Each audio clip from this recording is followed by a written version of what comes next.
So dito na kami ngayon sa tinatawag nila na eucalyptus lines that guys, papuntang Balete Tree. So malapit na daw kami.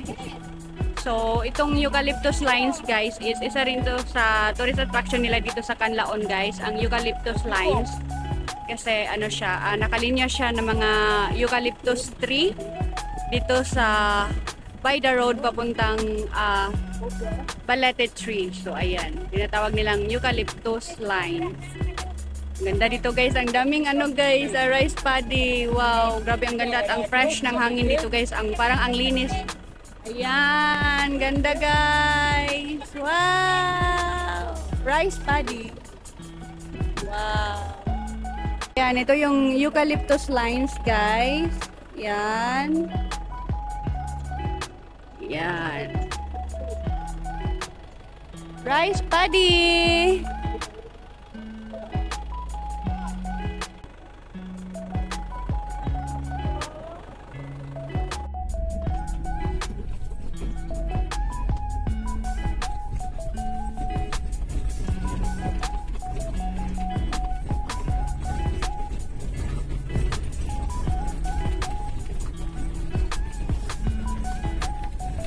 Looks like backpacker. Oh wow! Ayan, ito na siya guys. Wow, ito na yung tinatawag nila na century tree or Balete Tree dito sa Canlaon guys. Wow, ang laki nga naman talaga guys. Oh. At may nakasalubong kami kanina na dalawang tourists dito at galing sila dito. So ayan. Wow, ito pala yun guys. Hello! Ito na yung century tree. Okay. Yeah, saan po? Okay. May entrance fee tayo dito? Okay. Wala entrance fee ako, tago-tago, wala bayad. Asa dapit ang cafe, ang Balete Tree Cafe. Oh, it's super nice. Did you see? Ako gusto native. Wow, ang laki talaga niya guys, oh. Wow. So, ayan guys, nakarating na tayo ngayon dito sa pinaka-famous na tourist attraction dito sa Canlaon guys, ang napakalaking century tree ang tawag nila dito guys. At yung iba naman tinatawag din nilang Balete Tree. So, ayan, grabe, ang laki nga talaga guys, grabe. Hindi kaya ng 20 people ito na anuhin guys, sukatin ng 20 people. Hindi kaya guys, grabe ang laki ng talaga niya, yung katawan niya guys, grabe. So ayan, may nakasalubong nga kami kanina, dalawang turista guys, couple sila. So ayan.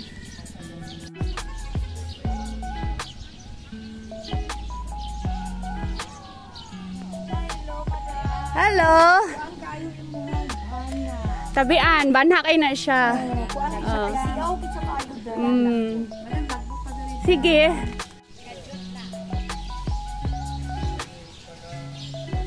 Wow, grabe guys, totoo yung sinasabi nila na napakalaki ng century tree na ito guys.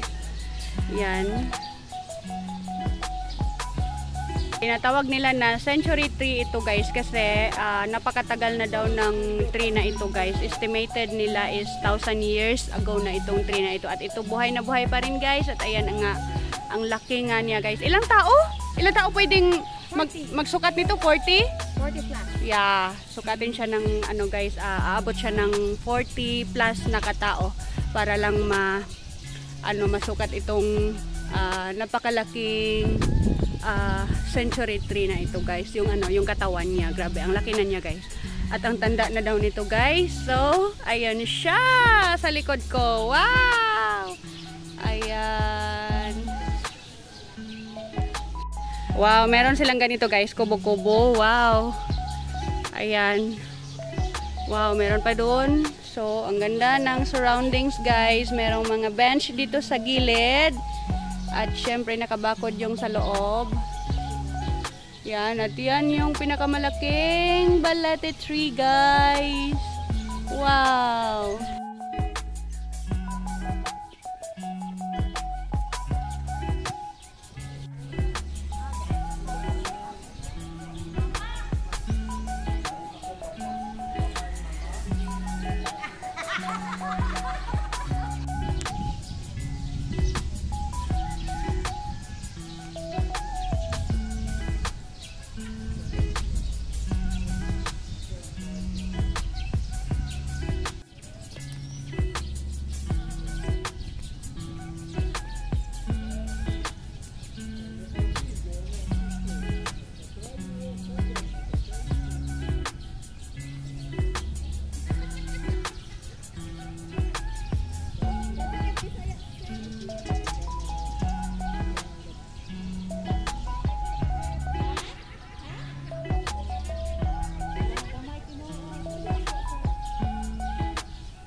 Hello. I can pass?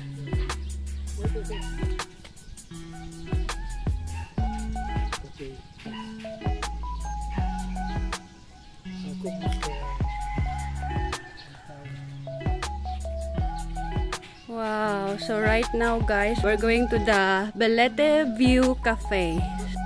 So kakain tayo ng breakfast guys kasi wala pa kaming breakfast at it's already 11 AM in the morning guys at gutom na ako.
Papunta na naman kami ngayon dito sa isa sa mga famous resort dito sa Canlaon guys, ang Inland Resort. Ayan, so nasa ano siya guys, paanan siya ng Bulkang Canlaon. So pupuntahan namin na yun, bibisita na kami doon guys, titingin lang kami kung anong meron doon, ganon. So let's go, samahan nyo kami guys.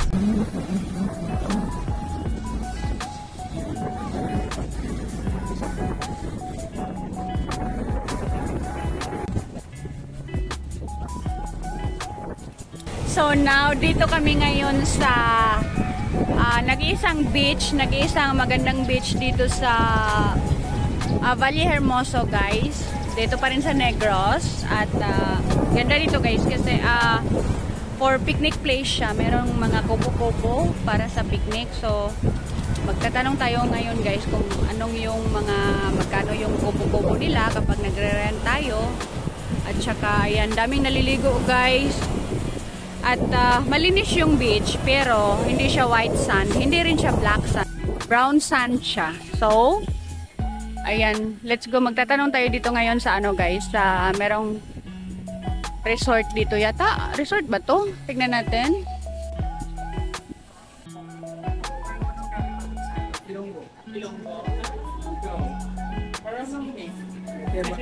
Mas mayo bili ang malibang tigil ba?